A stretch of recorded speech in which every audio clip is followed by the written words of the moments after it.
جی اجاز بھائی یہ بتائیں کہ یہ 12,000 ووٹ جو مہاجرین کے حلقہ 3 میں ایڈ ہوئے ہیں تو اس کے بارے میں آپ کیا کہیں گے؟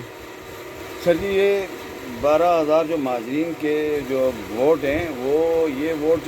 جو ہے نا یہ جو ہے جو اسٹیبلشمنٹ کی جو انٹیلیجنس ادارے ہیں یہ ان کے جو ہے نا یہاں پہ یہ سیاسی جوڑ توڑ کے لیے ان کو استعمال کیا جاتا ہے۔ اور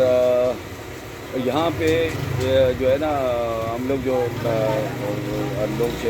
شہری آباد ہیں ان کو دراصل جو ہے نا نیچا دکھانے کے لیے یا ان کو ان کی سیاسی حیثیت اور اہمیت کو کم کرنے کے لیے ان 12,000 ووٹوں کو جو ہے وہ استعمال کرتے ہیں، اور یہ ون سائیڈڈ ہو جاتے ہیں نا ان کی میجارٹی۔ یہ یہاں پہ آج تک 90 میں آئے، 90 کے بعد بھی آئے ہیں، مختلف 2-3 سال میں اوپر نیچے بھی ہو سکتے ہیں، لیکن ان کے ووٹ ایک ہی جو ہے نا وہ پینڈے میں پڑتے رہے ہیں، ایک ہی جس طرح ان کو ادارے ایڈوائز کرتے ہیں یہ اس طرح ڈالتے ہیں۔ اچھا، اب اس کا جو ہے نا بہترین حال یہ ہے کہ دیکھیں آزاد کشمیر کے اندر جو حلقہ انتخابات ہیں وہ 30 ہیں یا 31-32 ہیں۔ یہ 12,000 ووٹ جو ہے نا الیکشن کمیشن کو اور ہائی کورٹ کو یا ذمہ دار اداروں کو یا حکومت کو قانون سازی کر کے قانون ساز اسمبلی کو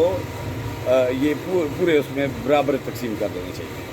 یہ کسی ایک حلقے میں لا کر آباد کرنا اور پھر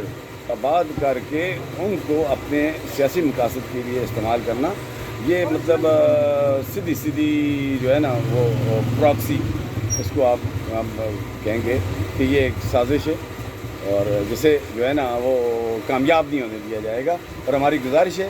کہ یہ پورے آزاد کشمیر کے اندر جو جتنی بھی کانسٹیٹوئنسیز ہیں ان میں ان ووٹوں کو برابر تقسیم کیا جائے، رہیں بھلے مظفر آباد میں، لیکن تمام اسمبلی کے حلقوں میں ان ووٹوں کو برابر تقسیم کیا جائے۔